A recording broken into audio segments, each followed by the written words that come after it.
Hello everyone, welcome to our YouTube channel banker couple.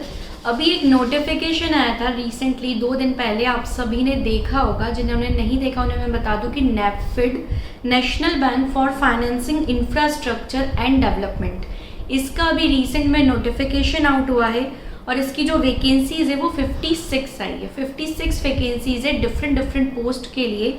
और जो post है analyst grade की है, ऑफिसर्स।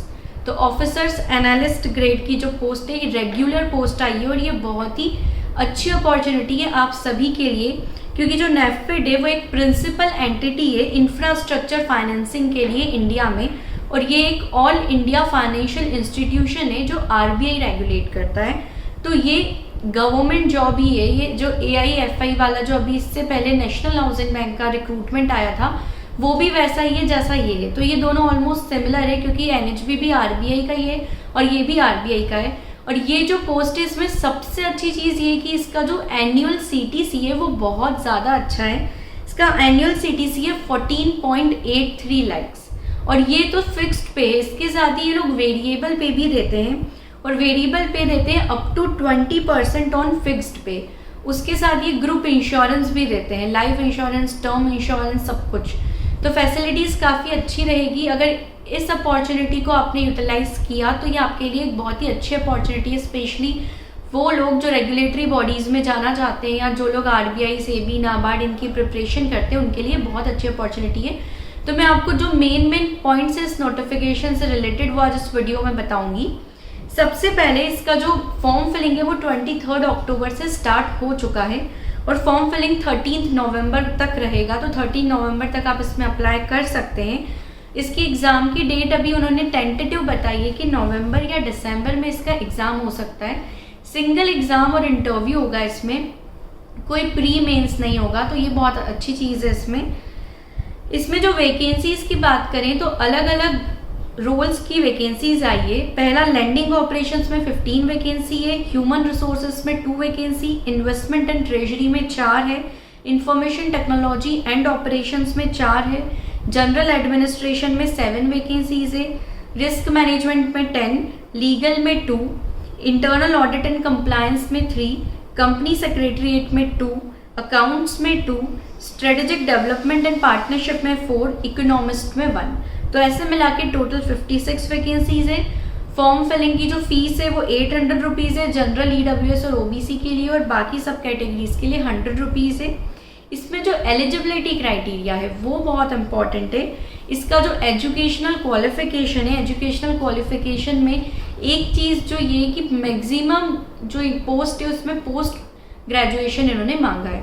तो अगर आपके पास सिर्फ ग्रेजुएशन है तो यहाँ पर आप मुश्किल है कि एलिजिबल रहें। फिर भी बहुत सारी वैकेंसीज हैं अलग अलग पोस्ट से रिलेटेड। तो मैं आपको एक बार ब्रीफ में बता देती हूँ कि किस पोस्ट पे आपको क्या एजुकेशनल क्वालिफिकेशन रिक्वायर्ड रहेगी।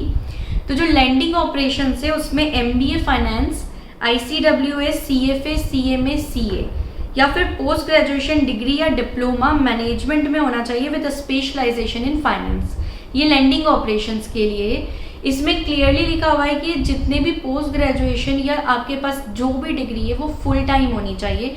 फुल टाइम या रेगुलर मान लीजिए उसको। अब आपका जो बोलते हैं ना डिस्टेंस एजुकेशन से अगर आप कर रहे हैं या फिर प्राइवेट बोलते हैं जो प्राइवेट कर रहे हैं, तो वो इसमें नहीं मानेंगे, आपको फुल टाइम चाहिए। और डिप्लोमा भी अगर आपके पास है तो वो 1 ईयर डिप्लोमा कंसिडर नहीं करेंगे, डिप्लोमा भी 2 ईयर का होना चाहिए।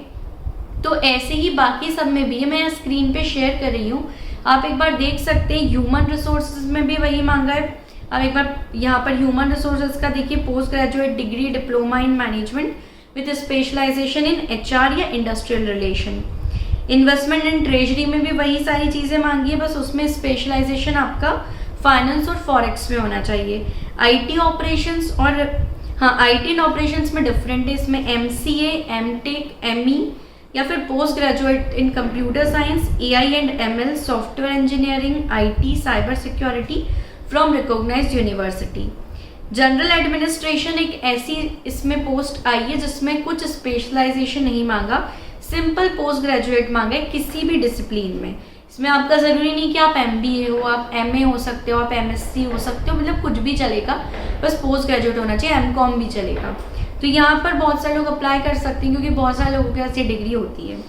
रिस्क मैनेजमेंट में भी वही सारी चीज़ें हैं, लेकिन इसमें स्पेशलाइजेशन फाइनेंस में मांगा है। लीगल में मास्टर्स होना चाहिए लॉ में। इंटरनल ऑडिट और कंप्लायंस में भी वही सारी चीज़ें हैं, इसमें भी स्पेशलाइजेशन है, फाइनेंस है। कंपनी सेक्रेटरी में आपके पास institute of company secretariat of India के आपके पास मेंबरशिप होनी चाहिए। अकाउंट्स में भी वही सारी चीज़ें हैं, लेकिन इसमें स्पेशलाइजेशन इन फाइनेंस है। एक स्ट्रेटेजिक डेवलपमेंट इन पार्टनरशिप में एक नई चीज़ है, पोस्ट ग्रेजुएट डिग्री और diploma in management with specialization in finance, business, sustainability management, economics and humanities. ये थोड़ा डिफरेंट है, जो कम लोगों के पास होता है। और इकोनॉमिक्स में मास्टर्स डिग्री होनी चाहिए इकोनॉमिक्स में, और स्पेशलाइजेशन भी होना चाहिए मॉनिटरी इकोनॉमिक्स या इकोमेट्रिक्स या मैथमेटिकल इकोनॉमिक्स या इक्विवेलेंट, ऐसा कुछ भी होना चाहिए। तो ये इसकी एजुकेशनल क्वालिफिकेशन है। तो इसमें ऑब्वियसली कंपटीशन कम रहेगा, क्योंकि हर किसी के पास ये डिग्रीज नहीं होती। लेकिन अगर आपके पास ये डिग्री है तो प्लीज़ ये फॉर्म ज़रूर भरना, क्योंकि ऐसी अपॉर्चुनिटीज़ मिस मत करना। अगर आप एलिजिबल हैं तो बिल्कुल आप अप्लाई करना। इसकी जो एज लिमिट है वो भी बहुत अच्छी है, क्योंकि जो मैक्सिमम एज लिमिट है 32 ईयर्स है। तो इसमें जो ऑलरेडी बैंक में जॉब कर रहे हैं या और अलग कहीं भी किसी और इंस्टीट्यूशन में जॉब कर रहे हैं, तो उनके लिए बहुत अच्छी अपॉर्चुनिटी है। इसमें जो ऑनलाइन एग्ज़ाम होगा उसका मैं पैटर्न आपको एक बार बता देती हूँ। इसमें 2 टाइप से रहेगा। पहला जो ऑब्जेक्टिव है, आधे घंटे का आपका पेपर रहेगा। उसमें पहला सेक्शन रीजनिंग और क्वांट का रहेगा। सिर्फ 15 क्वेश्चंस रहेंगे 15 मार्क्स के, मतलब रीजनिंग और क्वांट मिला के ये सिर्फ 15 क्वेश्चंस पूछ रहे हैं। उसके बाद इंग्लिश लैंग्वेज के सिर्फ 10 क्वेश्चंस रहेंगे 10 मार्क्स के, और डेटा एनालिसिस और इंटरप्रिटेशन के 15 क्वेश्चंस रहेंगे 15 मार्क्स के। DI इसीलिए क्योंकि जो जॉब है वो एनालिस्ट की है। इसमें 40 क्वेश्चंस 40 मार्क्स का रहेगा, और 30 मिनट्स का आपको एक कॉमन टाइम रहेगा, कोई सेक्शनल टाइम इसमें नहीं है। और इसमें minimum cut off already fix है कि आपको 40% इस सेक्शन में लेकर आने हैं। मतलब अगर 40 मार्क्स का है तो 40% आपको लेकर आने हैं मिनिमम कट ऑफ बढ़ भी सकती है, डिपेंड करता है ये एग्जाम के लेवल पे। उसके बाद दूसरा पेपर होगा प्रोफेशनल नॉलेज का, ये भी आधे घंटे का होगा। इसमें भी ऑब्जेक्टिव होगा, 40 क्वेश्चंस रहेंगे 60 मार्क्स के। तो टोटल पेपर में 80 क्वेश्चंस 100 मार्क्स, टोटल 1 घंटे का बस ये पेपर होगा। और उसमें आपको दोनों सेक्शंस में 40% लेके आने हैं, और टोटल पूरा मिला के भी आपको मिनिमम 50% लेके आने हैं। ये इसमें फिक्स है। नेगेटिव मार्किंग 1/4 इसमें रहेगी। तो ये चीज़ इसमें हो गई एग्ज़ाम पैटर्न की। एग्ज़ाम पैटर्न में इन्होंने ये लिखा है कि जो एग्ज़ाम में सिलेक्ट होंगे वो 5 से 10 गुना हो सकते हैं वैकेंसी के इंटरव्यू के लिए। ये वो डिसाइड करेंगे, क्योंकि फॉर्म फिलिंग कितनी होगी वो डिपेंड करेगा, कितनी होगी उसके बाद ही ये सारी चीज़ें होगी कि वो कितना सेलेक्ट करेंगे। इसमें एक और अच्छी चीज़ ये है कि यहाँ पर जो पोस्टिंग है वो बड़ी सिटीज़ में ही आएगी, और जनरली मुंबई या न्यू दिल्ली में इसकी पोस्टिंग रहेगी। ये तो इन्होंने लिखा है कि पैन इंडिया वो कहीं भी पोस्ट कर सकते हैं, लेकिन वो वहीं पोस्ट करेंगे जहाँ पर इसका ऑफिस है। तो ये भी एक चीज़ है, लेकिन मुंबई और न्यू दिल्ली में आपकी पोस्टिंग रह सकती है। और इंटरव्यू जो है वो सिर्फ मुंबई में होगा। तो जो लोग भी फॉर्म भरे और जो इसके एग्ज़ाम सेंटर्स है वो भी हर जगह नहीं है, आप नोटिफिकेशन में देख सकते हैं इसके एग्ज़ाम सेंटर कहाँ कहाँ हैं। लेकिन इंटरव्यू जब आप मुंबई देने जाएंगे, अगर आपका सिलेक्शन हो गया, तो एक और अच्छी चीज़ ये है कि वो मुंबई जब आप जाएंगे तो आपको जो ट्रेन का फेयर है सेकंड AC का वो रीइंबर्स करेंगे, जो एक बहुत ही अच्छी चीज़ है। ऐसा नहीं कि आपको सिलेक्शन होगा तो ही वो आपको पैसे देंगे। आपको मुंबई तक इंटरव्यू के लिए जाने के लिए खुद पे नहीं करना है, वो रीइंबर्स करेंगे सेकंड AC का फेयर।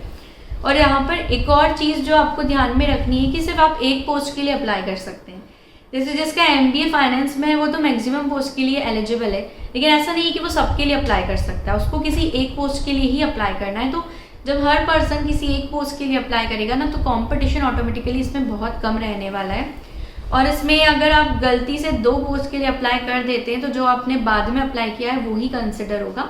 तो ये सारी चीज़ों का ध्यान रखिएगा। मैं आपको ज़रूर सजेस्ट करूँगी कि आप इसके लिए अप्लाई करें, क्योंकि इसकी जो सैलरी है वो बहुत अच्छी है। और साथ में जो ये रेगुलेटरी बॉडीज़ होती हैं, मतलब जो AIFI होते हैं, ऑल इंडिया फाइनेंशियल इंस्टीट्यूशन, यहाँ पर उतना लोड नहीं होता है in comparison to public sector bank जहाँ पब्लिक डीलिंग होती है।